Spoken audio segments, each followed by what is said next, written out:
ओम श्री महागणेशाय नमः। सज्जन और दुर्जन में सदा ही यह फर्क निश्चित है कि सज्जन को सद्गति और दुर्जन को दुर्गति मिलती है।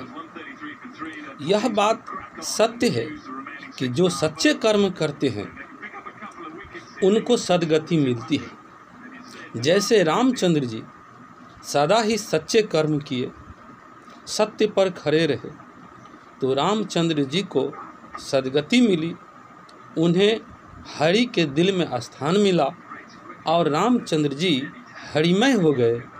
और इस दुनिया ने रामचंद्र जी को सच्चे कर्मों का यह फल दिया। भगवान ने रामचंद्र जी को सच्चे कर्मों का यह फल दिया कि श्री राम को भगवान बना दिया, हरि बना दिया।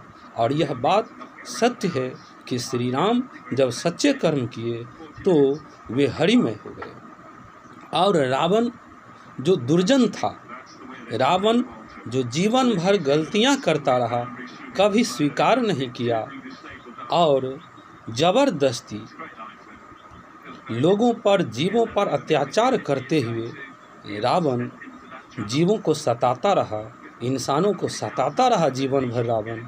तो रावण को अंत में दुर्गति मिली। यदि कोई कहता है कि रावण को भी सद्गति मिली क्योंकि रावण भगवान के हाथों मर गया, भगवान के हाथों वह मृत्यु को प्राप्त हुआ, इसलिए रावण को सद्गति मिली, तो ऐसा कहना अनुचित है। यदि कोई शास्त्रज्ञ ऐसा भ्रम फैलाता है तो वह सिर्फ अपने फायदे के लिए फैलाता है, क्योंकि हो सकता है कि उनके पास में भी ऐसी गलतियां हो और वे छिपाने की कोशिश कर रहा है। रावण को कभी भी सद्गति नहीं मिली, राम के हाथों मरने के बाद भी उसे सद्गति नहीं मिली। आप देखते हैं कि जो रावण जीवन भर दासत्व स्वीकार नहीं किया, जो रावण जीवन भर ऋषियों मुनियों का सम्मान नहीं किया, भगवान का सम्मान नहीं किया, उस रावण को अंत में दुर्गति मिली। और अंतिम क्षण में वह स्वीकार किया भगवान के सामने कि उसने गलती किया है और इसकी सज़ा उसे यह मिली कि उसे भगवान का दास बनना पड़ा, भगवान का दासत्व स्वीकार करना पड़ा। कभी भी आप जानते हैं कि दास का जो जीवन, चाहे वह भगवान का दास हो, चाहे वह इंसान का दास हो, दास का जीवन कभी भी अच्छा नहीं कहा जा सकता। दास का जीवन सदा ही दुखमय रहा है और इस बात को भीष्म पितामह ने भी सिद्ध किया।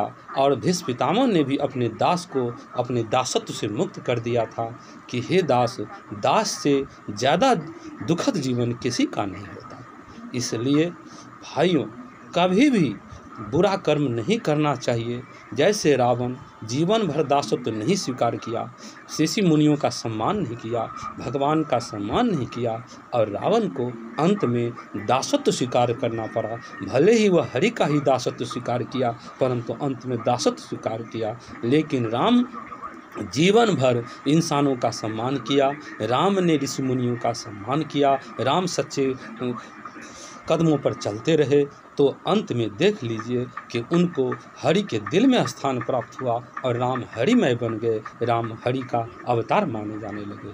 तो यही है सज्जन और दुर्जन में अंतर कि सज्जन जो है वह जीवन भर अपनी छोटी सी भी गलतियां वह करता है तो उसे स्वीकार करता है, माफ़ी मांगता है और आगे सच्चे राह पर, सच्चे कदमों पर चलने की कोशिश करता है। सज्जन जीवन भर सीखता है और सदा ही सच्चे कर्मों को करने का प्रयास करता है और करता भी है और अंत में सज्जनों को सद्गति मिलती है। लेकिन दुर्जन कभी भी जीवन भर अपनी गलती को स्वीकार नहीं करता और अंत में उसे गलती स्वीकार करनी पड़ती है और दुर्जन को अंत में दासत्व ही प्राप्त होता है।